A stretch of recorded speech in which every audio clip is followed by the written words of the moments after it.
Hi everyone, this video is dedicated to the upcoming super full moon lunar eclipse in Pisces at 25 degrees 44 minutes, which falls on September 18th, 2024, which is tomorrow. In this video, I will explain the significance of this lunar eclipse, which is an ending, pause, culmination, or fruition of past efforts. Also, the importance of its eclipse and how it ties in with. Oh, let me start this slideshow for you guys so you don't get bored.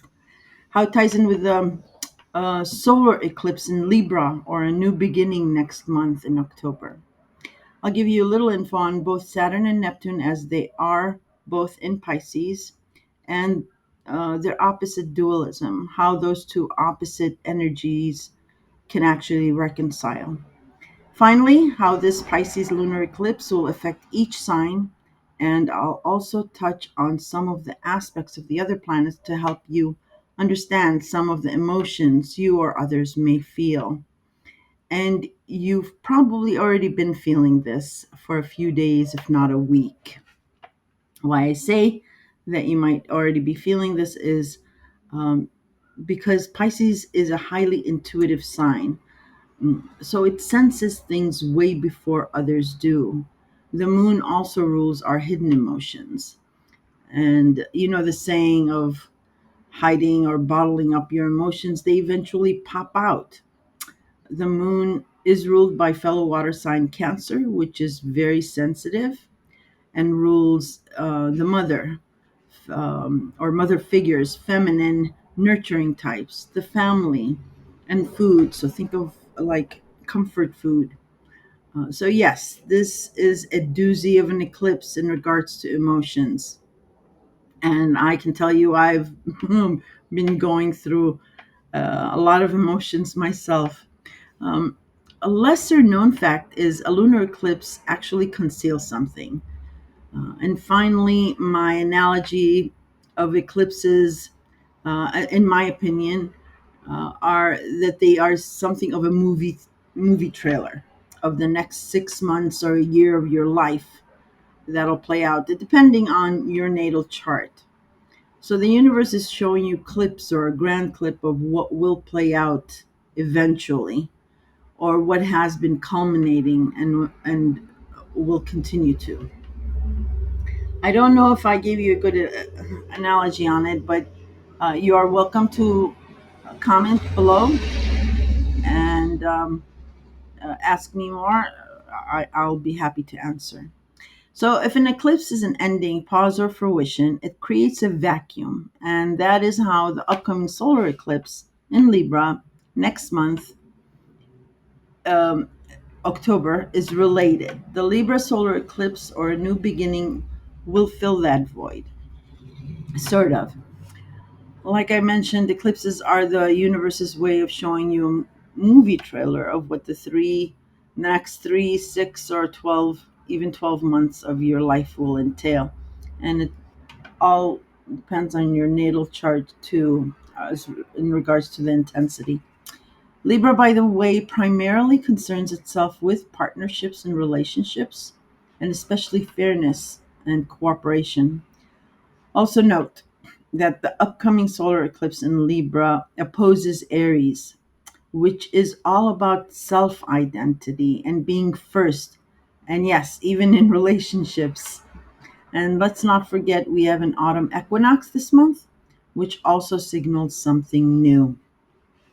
I also wanted to note that with this eclipse, just like what we had with Mercury retrograde, with this eclipse, there's there's a theme about dualism, like uh, two scenarios, or maybe even three, and we're undecided. We feel like we're undecided, or we might even be pulling against each other or against our own selves um, because of this dualism. And that's natural because Pisces is the sign of the two fish. They swim opposite each other. So conflicted like that is would be normal. So, for example, some may feel that there needs to be a separation, but not a divorce, or a family with an adult child or children that may want to live separately, but not completely.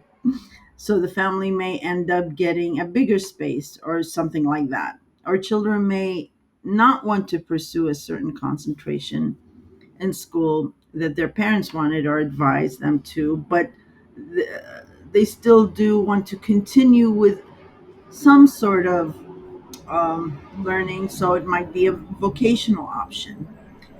There can be many scenarios, but the emphasis is on, I'm doing air quotes, two or more options. And that is due, like I said, to the Pisces being a dualistic sign. And then let's not forget both Saturn and Neptune are also in Pisces. And those are two different energies. So there is one issue, but pulls against each other in two ways, or two ways of doing things. This is where you or others will feel the emotional tug of war, certainly. Thankfully, like I said, Libra is coming in fast and furious. I love saying that. To save the relationships with the energy of fairness and so on. So, if you have anything at 25 degrees in your natal chart, you will be affected. Pisces and Virgos will feel this energy intensely. Further, this will be affecting people born with the personal planets and points at approximately 21 degrees, 21 to 30 degrees of the mutable signs, Gemini, Virgo, Sagittarius, and of course Pisces, and approximately 0 to 1 degree of the cardinal signs, which are Aries, Cancer, Libra, and Capricorn, most significantly. Let's briefly touch on Saturn and Neptune because they are both in Pisces, and you'll also be feeling that energy. Saturn, since March, April of 2023, um, entered Pisces. This area of your life got a little jolt back then, or a reality check. Um, and Neptune has been in Pisces, surprisingly, since Valentine's Day back in 2012. Neptune will be leaving Pisces in March of 2026. And this ending or fruition of these past, what, 12, 13 years, I can't do math, is tied into that departure of Neptune from Pisces. So this eclipse, like I told you, is like a movie trailer. It might not play out exactly the same, but the theme is what is the ending of the Neptune visit in Pisces all these years. Saturn rules restrictions, time, and obstacles, taking 2 years to transverse a sign. That amount of time is dedicated to give you more structure and boundaries in that area of your life. So it's all about rules and regulations, and Saturn making you see exactly what the truth is. Neptune, on the other hand, rules liquids, oil and gas, anesthetics, alcohol, movie and the music industry, psychology, dreams, the ocean, mists, religion, and basically doesn't care for boundaries. Not that it breaks boundaries, Uranus is infamous for that, but rather Neptune helps you escape or elevate you within those boundaries so you can daydream. So if Saturn is a cold, freezing pool, Neptune makes your body numb to be able to bear the cold water. If Saturn is the doctor operating, Neptune is the pain reliever, as in morphine or any pain reliever like anesthesia. If Saturn is the confinement you feel, Neptune is where we escape into daydreams to relieve our confinement. Thus, the opposite dualism energies of Saturn and Neptune in Pisces are reconciled, as you can see. I would be remiss not to mention that this Pisces area of your life also has a heavy influence of religion or lack of. um, with secondary factors of secrets, astrology, psychology, and the like.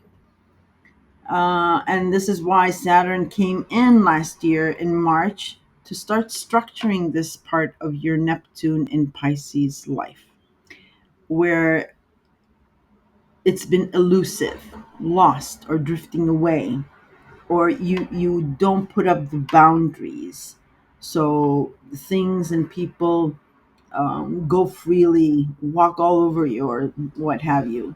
Saturn has been diligently working to pull you back, ground you, and show you how to hold a slippery fish. I had to throw that in. Get it? Fish, Pisces. Yeah, okay. Um, okay, for reference, here are some Saturn and Pisces dates. So I'm going to throw that up on this screen for you. Give me 1 second. Okay, so these are some of the Saturn and Pisces dates. So if you're old enough, you can think back to these dates. Well, obviously not this one. This one's coming up. But these dates to see how the energies affected you then, the Saturn and Pisces. Another thing to mention is the Virgo generation, born in the 1960s, where Pluto and Uranus were in Virgo.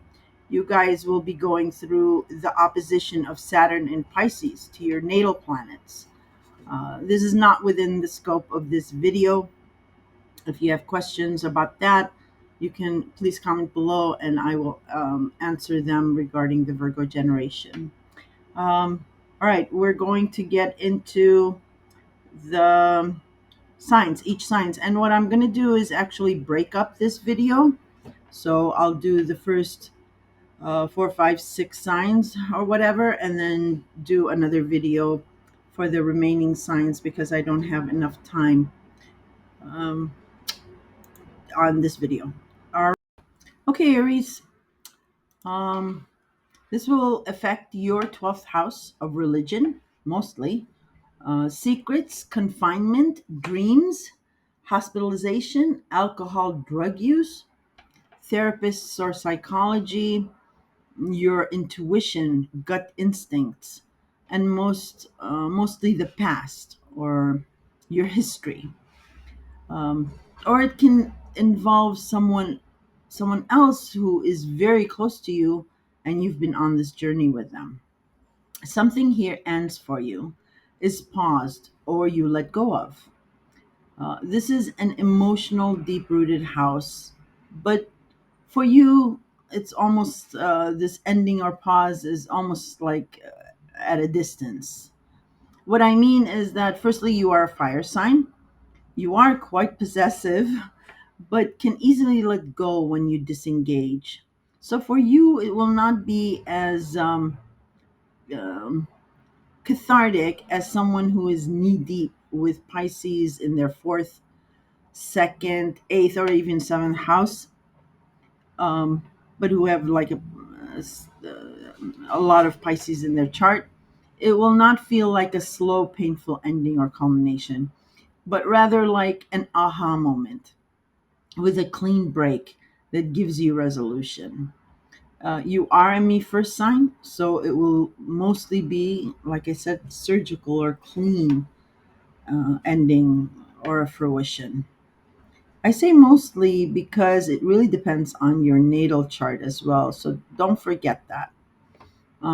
There is something of a dualism here, uh, and I'm not going to even speculate, but there is some sort of dual option. But for the most part, you leave it behind or let go. The reverberating residual will be less painful and more nostalgic, if you will, if it's an ending. If it is an upgrade or culmination of a relationship or new project for you, then it ties in with the Libra Solar Eclipse or new beginning next month, which will be some kind of new or renewed partnership, whether business or personal, that will quickly occupy your mind. So it is a fantastic solar eclipse for you. It does oppose Aries, So and I like oppositions. Oppositions get things done.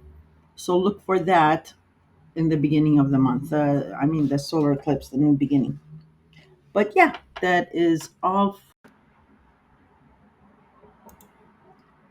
Okay, Taurus, this will affect your 11th house of friends, groups, allies, your political buddies, social media, hopes, dreams, and wishes for the future. You are choosing to let go of one or a couple of these things as they no longer, well, you feel they no longer serve you.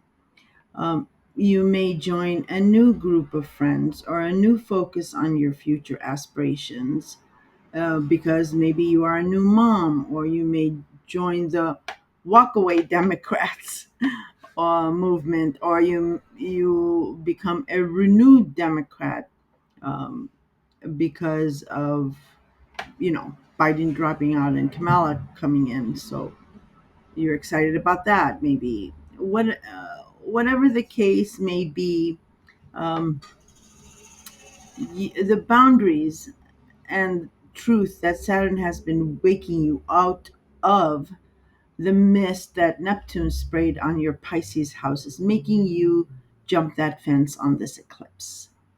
Um, this, well, before I go into the solar eclipse, for some of you, it's a very, very dear friend.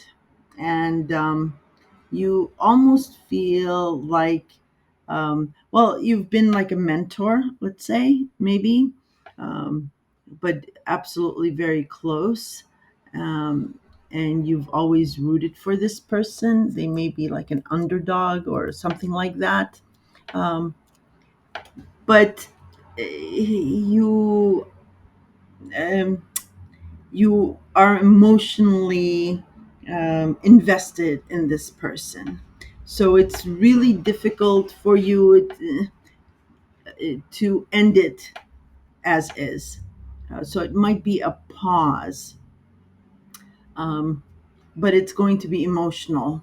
Um, Only because just try to remember to that with friends as well, when you become emotionally invested or whatever.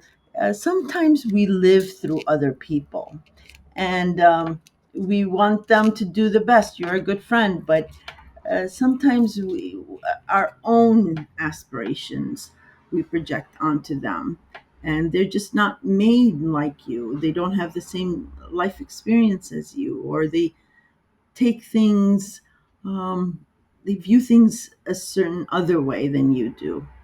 But in any case, for most of you, yes, it has to do about a friend, very dear, close friend, or a group of friends. And this, and you've been going through this really since um, Neptune went into Pisces. So your friends, um, seem flaky to you, or undecisive, or a flip flopper, and you're an obstinate sign, so you like things clean and fresh and lines in there, and it's just the baggage that these friends bring with them, um, has made you sometimes lose your cool maybe, uh, but yeah, you're either pausing this friendship, or it may graduate to a different kind or a different understanding, where you realize that it's a mirror. All partnerships are mirrors. They reflect what we feel inside and how we feel, and you might have this aha moment where, oh, okay, maybe I'm trying to live through them, and it's my situation is not calling for it.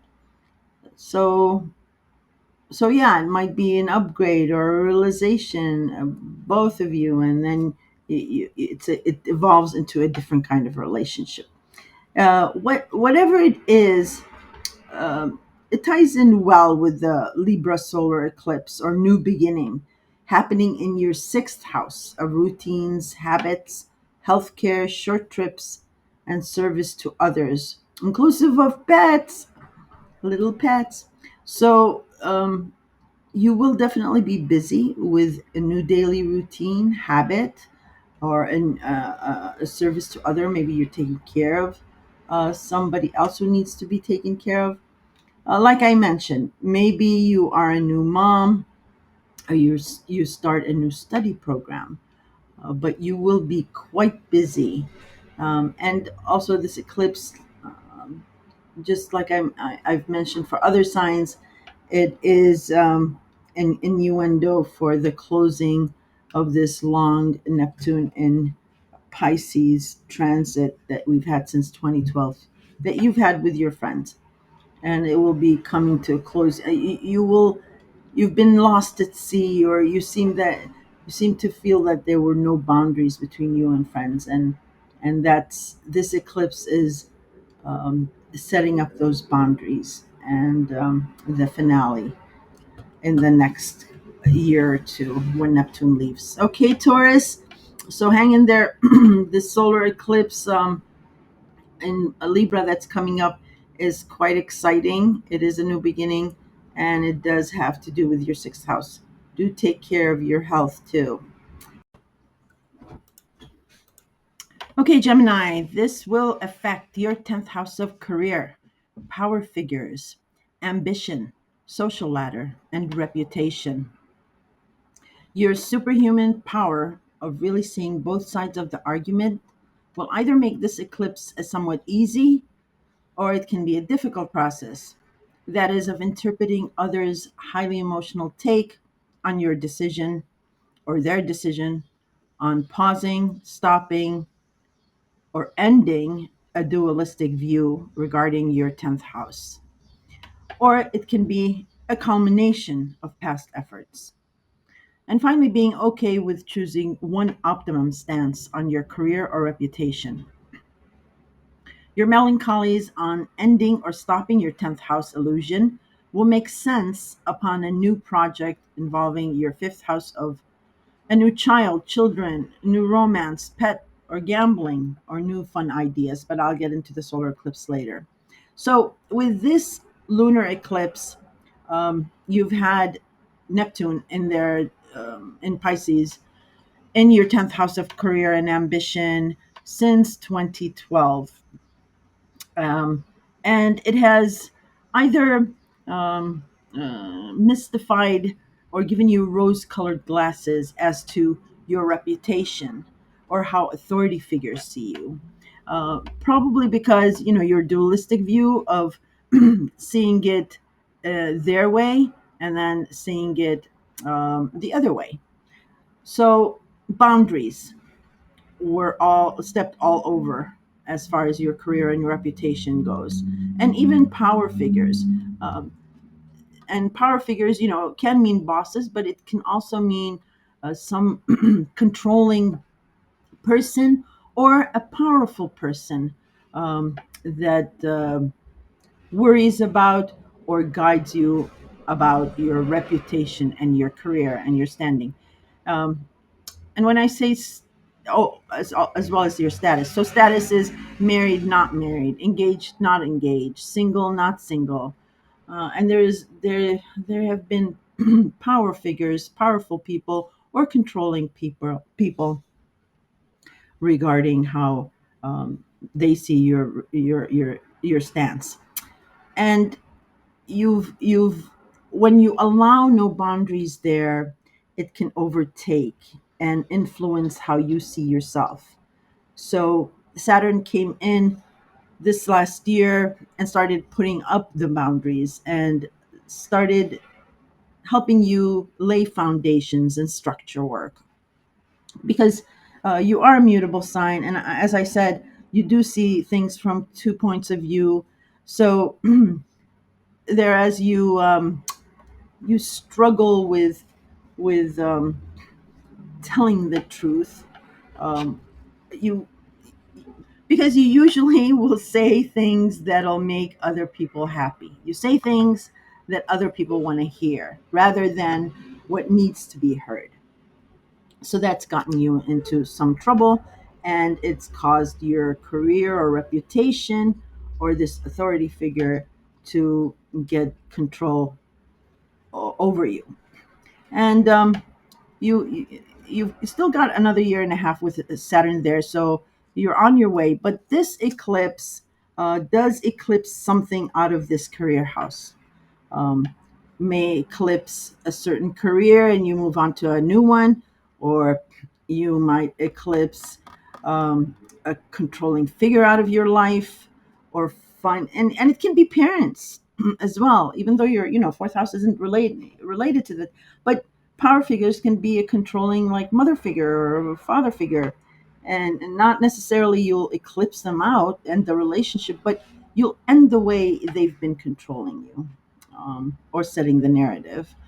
And it does, uh, it this eclipse, this ending, pause, or fruition does reverberate out to uh, Neptune's climax and ending in Pisces come March 2026.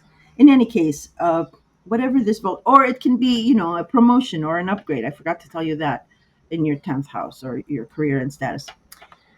So in any case, whatever this ending or promotion, or there is left a void, and the void will be filled with this upcoming solar eclipse in Libra, which is again your fifth house of romance, children, creativity, um, pets and gambling, and just simply having good old fashioned fun. Um, However, the solar eclipse in Libra does oppose Aries, which is your 11th house of friends and groups. And we still have the Virgo energy um, still reverberating. So that is your fourth house of home and family and parents.